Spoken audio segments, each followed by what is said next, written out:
Hey, so what's up with Evangelion?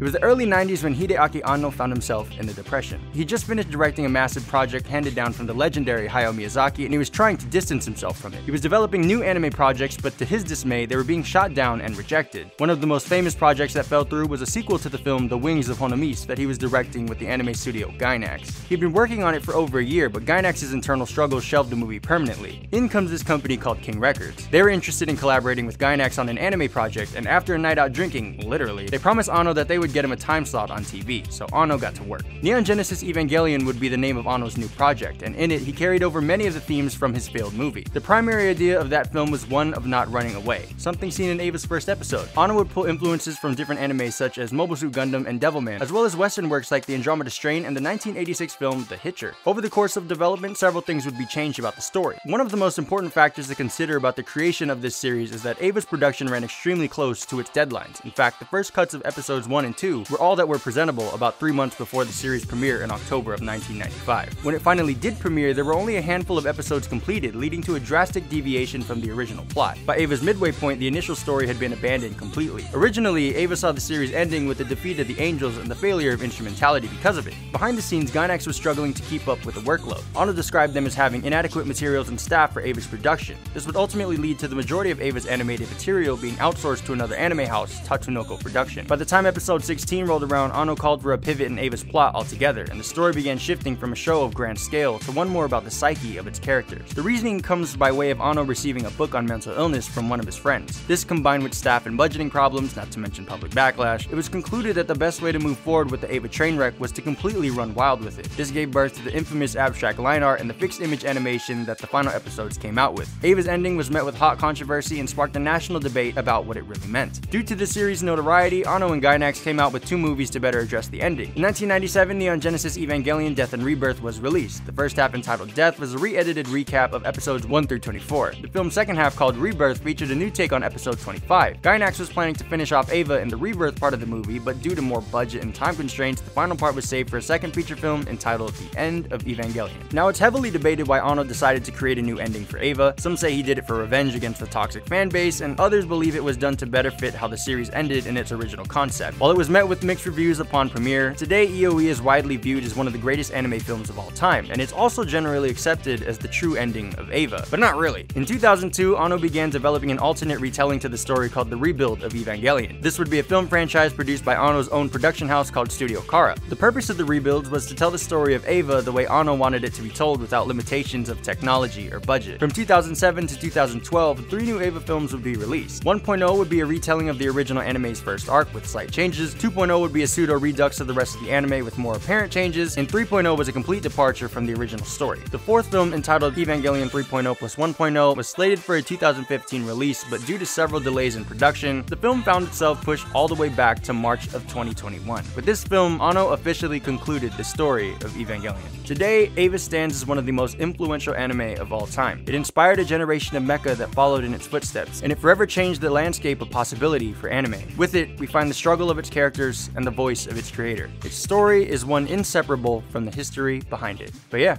that's what's up with Evangelion.